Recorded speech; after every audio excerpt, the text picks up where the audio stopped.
أمريكا تحديدا في ولاية آيداهو. رجعت جون من العمل متأخرا وكان مرهق جدا. دخل بيته وبدون ما يفكر كتير راح ينام مباشرة، لكن اللي رصدت كاميرات المراقبة في بيته كان فعلا شيء مرعب جدا.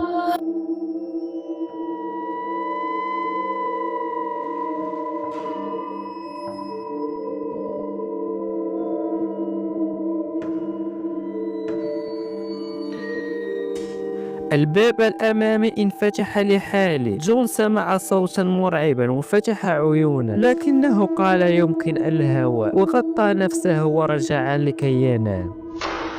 بس بعدها بلحظات الباب انفتح بعنف. جون قفز من فراشه وهو مصدوم، لأنه استوعب أنه اللي يصير ما له دخل بأي رياح. في شيء غريب فعلا قاعد يصير في